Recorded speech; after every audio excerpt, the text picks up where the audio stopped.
What's up, guys? Welcome back to yet another riveting episode here on the Avion Awesome channel. And today I'm going to be talking about 1,000 trails. I've had a lot of questions over the course of the amount of time that I've owned a 1,000 Trails membership about whether or not I think it's worth it.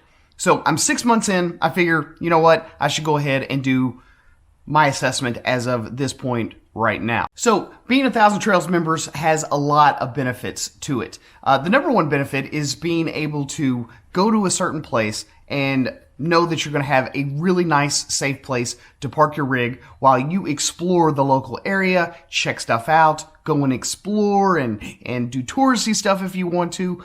But the next biggest thing is that you pay one price and then everything is included. Water, electric, sewer, sometimes even cable, Wi-Fi. Although in my personal experience of all the RV parks that I visited while I was down in Florida, that was not the case. Most of the places that I went to, they required extra fees on top of your already 1,000 Trails membership, where you would have to pay extra for cable and you would also have to pay extra for Wi-Fi. Okay, so let's head on down here to the 1,000 Trails website and let's get started. Okay, so I'm going to be checking out the map search real quick, and what we're going to do is we're going to be looking at where it's going to make the most sense for you, for me, for everyone else. Now, obviously, Florida is going to be the number one spot. All you have to do is just take a quick look at the map, and you're going to be able to see that, holy crap, this place is full of RV parks.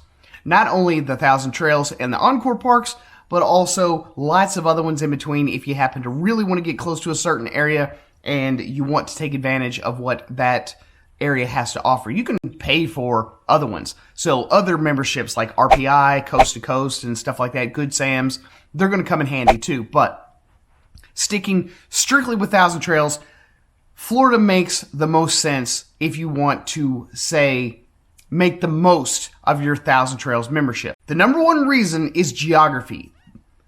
Florida is extremely flat, okay, and it's extremely thin and narrow. So getting from one end of the state to the other is very, very easy. So let's just say that you wanted to save as much money as humanly possible. So you pay the membership, you get the 1,000, or you get the Trails collection from 1,000 Trails on top of your 1,000 Trails membership. So you're looking at roughly $700, maybe $750, something to that effect. And now for every 3 out of 4 weeks in a month, you're going to have not only a place to stay, but you're also going to have water, sewer, and electric. Easy peasy, in my opinion.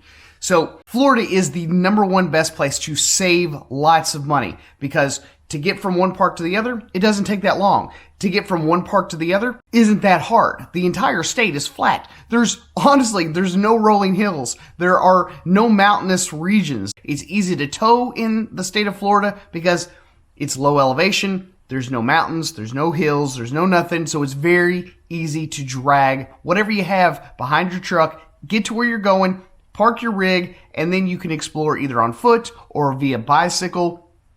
Because again, with no hills, no mountains, none of that kind of stuff, it's not going to be as hard to drive, to bike, to skateboard, to take a scooter or whatever you happen to have anywhere around in the area. Now, the other great thing about Florida is that you have 3 main 1,000 Trails campgrounds. I would really like to see them add maybe a 4th or a 5th one going up the middle of the state, maybe sort of a little further, maybe around, I don't know, Gainesville or maybe even Lake City, and then a little bit further down into the area, maybe around the Everglades, something like that, so that you can literally zig and zag back and forth. So you're in a 1,000 Trails campground for 2 weeks, stay out for a week, and then head right on over either to the Gulf Coast or head on over to the Atlantic side to one of the Encore parks. I did that for basically the entire 6 months I was down there.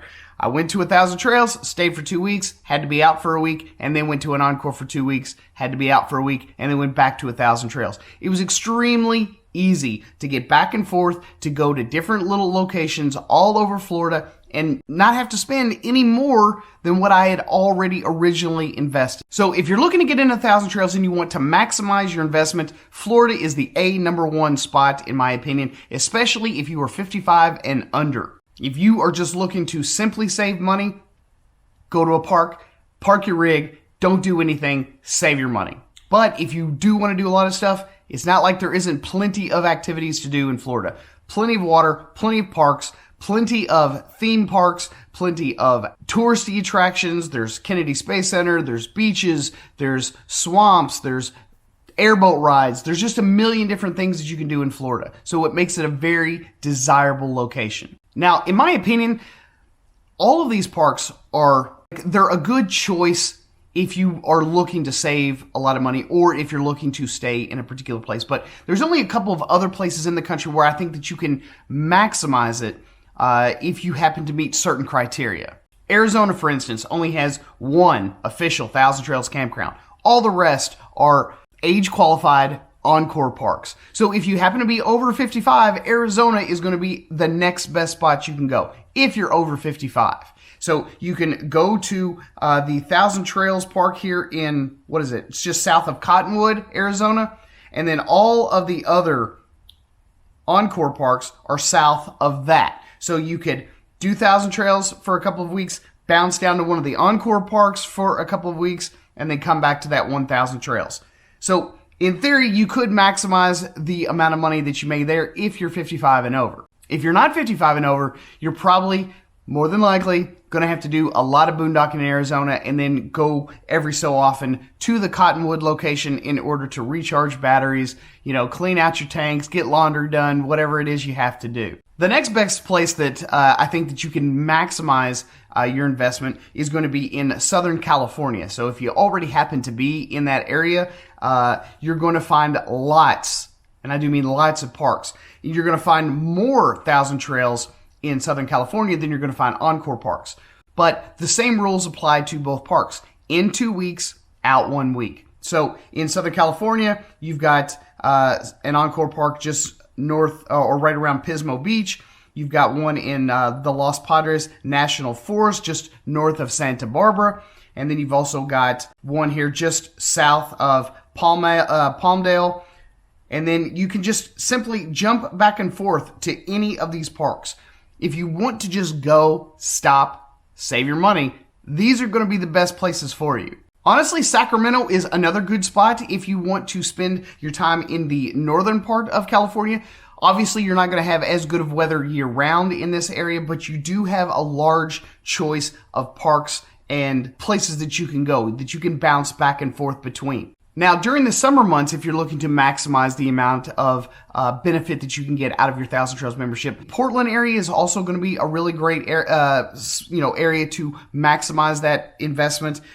You've got 2 Encore parks right there in Portland, and then you've got a ton of Thousand Trails parks that are right up against the Pacific Northwest coast, right there along the Oregon coast. You've got so many places that you can go.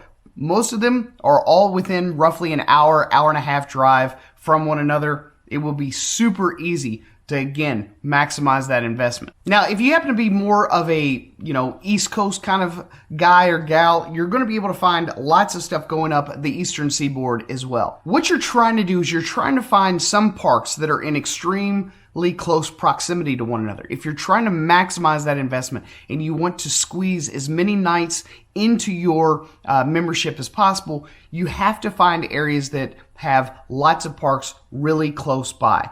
If you don't want to always be in the same 2 parks, just going from one to the other, find some that have lots of parks densely concentrated in a particular area. Another good spot, if you happen to be on the East Coast, would be in the Pennsylvania area. Just right around Lancaster, Hershey, Pennsylvania, Reading, Pennsylvania. You've got 3 or 4 different Thousand Trails parks in that area, and you've got 3 or 4 different Encore parks that are also extremely close, probably within an hour, hour and a half of each other as well. All you have to do is just take a quick look at the map, and you're gonna be able to see very, very fast whether or not this is gonna make good sense for you or not. If you happen to be in Montana and you don't want to leave that area, it's not a good place. If you happen to live in Idaho or Wyoming, not a good place. If you happen to live in North Dakota, South Dakota, Nebraska, or Kansas, Colorado, none of these states are going to be really good for you if you're a Thousand Trails member.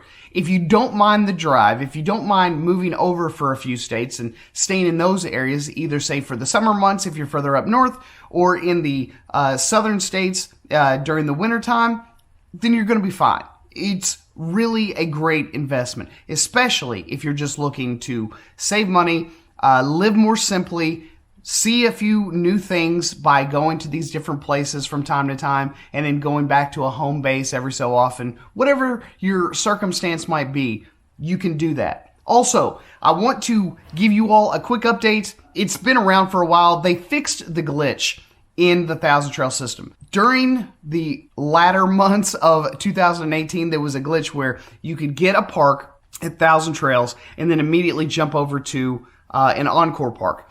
It was not designed that way, but I took advantage of it. It was available to me, so I did it. I swapped from one to the other. I've got that video. If you want to kind of hear the explanation that I had of that, I'll put that right up here. But they have fixed the glitch. So you are forced, if you only have a camping pass, you are going to be forced out for at least 1 week at both locations, whether it be Thousand Trails or the Encore parks. So you can stay in a Thousand Trails park for 2 weeks, then you have to stay out of both systems for 1 week. And then you can go to a Encore park for 2 weeks, but then you have to stay out of their system for 1 week. So you can swap back and forth, or you can just go to yet another Thousand Trails, or you can just go to yet another Encore park. Whatever your preference happens to be. Either which way it goes, you're going to have to stay out of their system for at least 1 week in between each 2 week stay. Now, the only way around this is if you want to go from Thousand Trails Park to Thousand Trails Park every 4 days. That rule is still in effect. So if you go to a Thousand Trails Park and only stay for 4 days, you can immediately go to another Thousand Trails Park and stay there for 4 days. And you can do that indefinitely. So if you're not a boondocker or you don't like to boondock, you're probably going to spend a little bit of extra in gas. But in theory, you can stay at the Thousand Trails Parks for 4 days each and then jump from one to the other. It's all up to you. It's kind of a, whatever you like to do better situation. At any rate, I hope this video helped you guys out. If it did, don't forget to give it a thumbs up. If you guys have any questions whatsoever, I answer questions about Thousand Trails all the time. I hope that this one kind of cleared some of them up. And if you have any more, drop those down in the comment section below or send me a private message either here or on Instagram. And I will be sure to get back with you just as soon as I possibly can. That's what I'm here for. At any rate, thanks so much for watching yet another riveting episode here on the Avion Awesome channel. I'm your host, Mark Puckett. I'm going to see you guys again on the next one. Peace.